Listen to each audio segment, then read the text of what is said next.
Bonjour et bienvenue sur Ludibule Création. On se retrouve ce dimanche pour un nouveau tutoriel. Donc il s'agit d'une boîte. Vous connaissez maintenant, je pense, mon amour pour les boîtes. J'aime en faire de toutes les tailles pour offrir tout un tas de choses. Et donc celle-ci, elle est comme ceci, pas très épaisse et pas très grande. Mais vous allez comprendre pourquoi dès lors que je vais l'ouvrir. On a un joli message ici. Ouvrir, je prends mon fil et je le retire. Et à l'intérieur, voilà ce que l'on a. Donc là, c'est pas le stylo qui va être offert, même si je l'adore et je suis sûre que la personne l'adorerait aussi avec la petite tête de Stitch. Hop. Elle se ferme comme ceci. Pour la réouvrir, et donc pour venir prendre le stylo, on écarte tout simplement les ficelles et on peut le prendre. Si vous souhaitez apprendre à réaliser cette boîte, je vous laisse me suivre. Pour le message, vous aurez besoin du set de tampons ainsi que du set de poinçons Magie et Merveille. On va utiliser celui-ci, livraison prioritaire fabriquée au pôle Nord, transport par traîneau. J'adore ce petit message, je le trouve vraiment original et donc je l'aime beaucoup. On va utiliser ce poinçon pour découper le message et celui-ci pour faire la petite étiquette qui va au-dessus. Pour cette version, j'ai décidé de la réaliser en couleur un petit peu moins traditionnelle. Donc on a le papier ici qui sera rouge et ici Copacabana.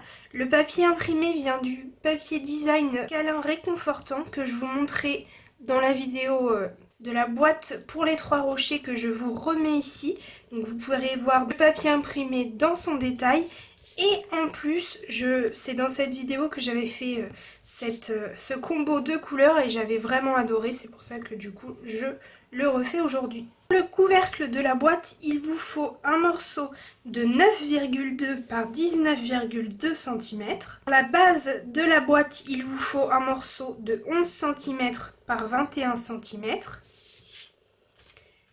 Et le morceau qui viendra tenir le stylo, lui, il fait 7,8 cm par 17,8. J'ai choisi de le faire en papier uni, tout simplement parce qu'il est plus épais que le papier imprimé. Et le papier imprimé, j'ai peur qu'il soit un petit peu trop fin pour pouvoir tenir correctement le stylo.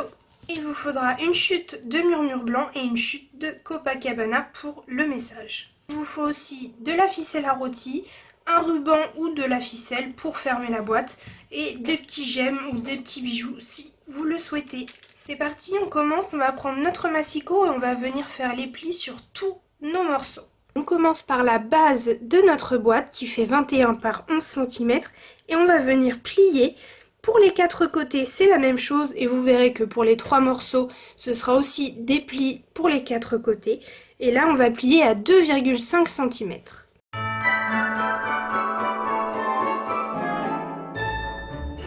Une fois que c'est fait, je mets ce morceau de côté, je prends le couvercle, donc mon papier imprimé, et lui, je vais venir lui faire des plis des 4 côtés à 1,5 cm.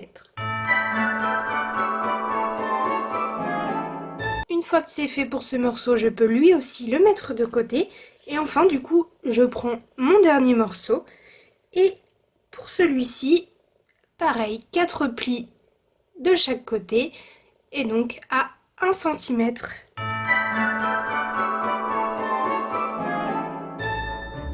Une fois que mes plis sont faits, je peux reprendre mes 3 morceaux et je viens appuyer tous les plis avec mon plioir.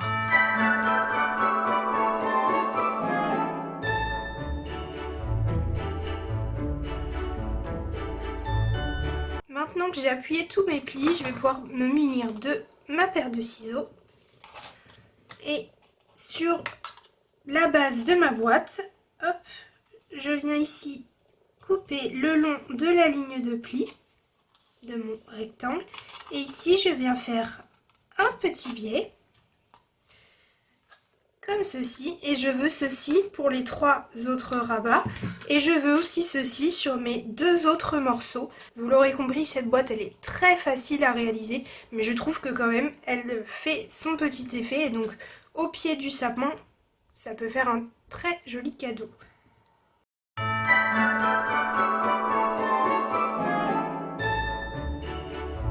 Une fois que mes 3 morceaux sont faits, je garde uniquement le plus petit.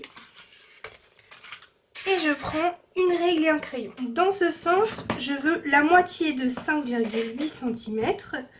Hop, donc environ 3 et je retire 1.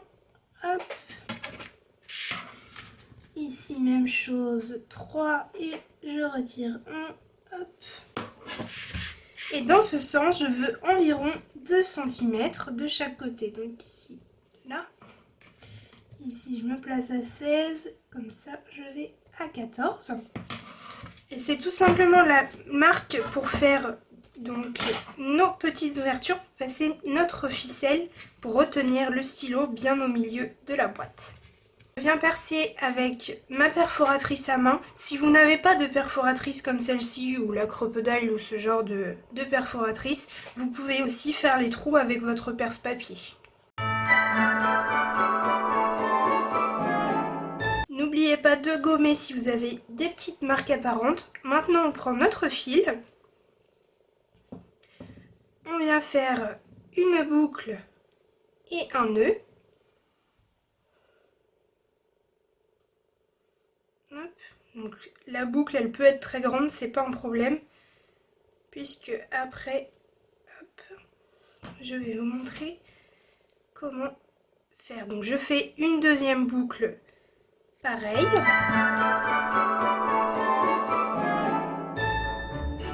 Une fois mes boucles faites, je vais tout simplement prendre 2 bandes de double face que je prépare, hop, assez longues, que je mets sur le côté de mon bureau. Hop, comme ça elles seront prêtes lorsque j'en aurai besoin. Je viens passer mes boucles à l'arrière ici de mon morceau. Hop, comme ceci. Et pour que ma boucle soit à la taille que je veux, je mets mon stylo donc dans ma ficelle. Comme ceci. Donc là, je vois bien que ma boucle, elle est vraiment beaucoup trop grande. Donc je prends hop, mon morceau à l'envers et je viens tirer dessus. Donc là, je vois que c'est déjà beaucoup mieux. Comme ça. Voilà. Et donc, je bloque avec mon doigt. Je prends le double face que j'avais préparé et je viens hop, le mettre à l'arrière ici. Pour bloquer mon fil à la bonne taille, comme je le souhaite. Et bien évidemment, je fais exactement la même chose avec cette boucle-ci de ce côté.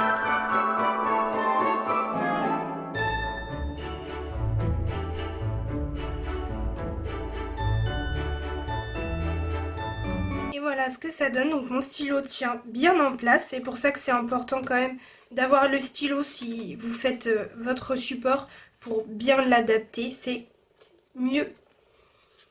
Et donc voilà à l'arrière ce que ça donne. Maintenant, je viens retirer mon stylo.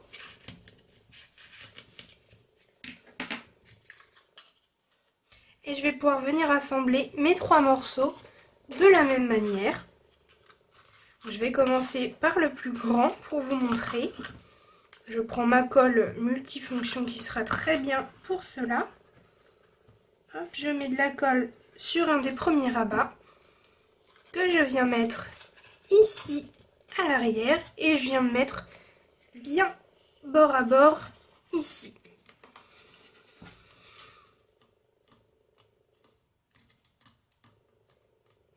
Une fois que je suis bien, je fais exactement la même chose pour mes 3 autres rabats et c'est exactement le même principe pour les 2 autres morceaux.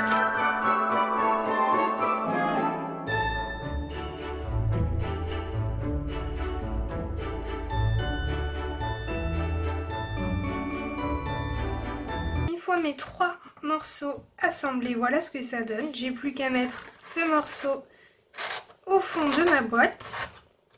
comme ceci, et à mettre le couvercle au-dessus.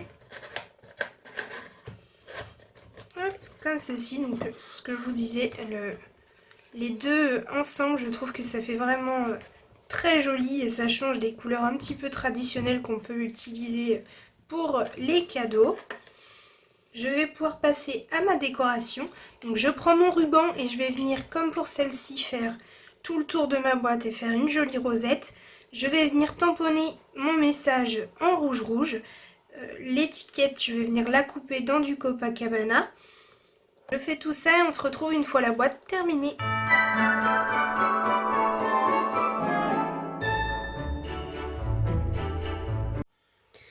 Donc une fois que mon nœud est fait, ce ruban il est vraiment très beau tout en transparence comme ça. Je vais vous montrer comment faire pour ne pas abîmer la boîte à chaque fois qu'on va l'ouvrir.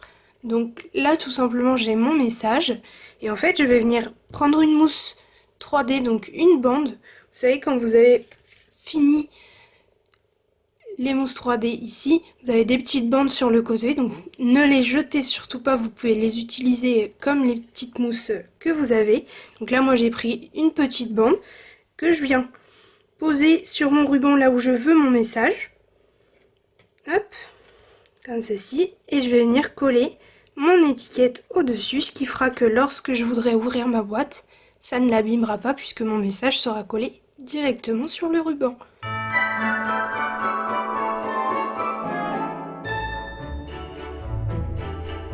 Et voilà notre boîte, une fois terminée. Donc, comme ceci, le mélange des deux, j'aime vraiment beaucoup. Et donc pour l'ouvrir, on a juste à hop, faire ceci avec le ruban. Et voilà, notre stylo sera ici. Comme d'habitude, je vous laisse me dire quelle est votre version préférée. Pour moi, je pense que vous l'aurez compris, ce sera plutôt celle-ci aux couleurs moins traditionnelles que celle-ci bordeaux, donc cerise carmin et vert jardin, que j'aime beaucoup aussi, mais j'ai une petite préférence pour celle-ci. Si vous avez aimé ce tutoriel, n'hésitez pas à mettre un petit pouce en l'air, ça me fait toujours très plaisir. Et si vous refaites l'un de mes projets, n'hésitez pas à mettre le hashtag Ludibule-création pour que je puisse le voir. Je vous dis à mercredi pour le prochain tutoriel. À bientôt!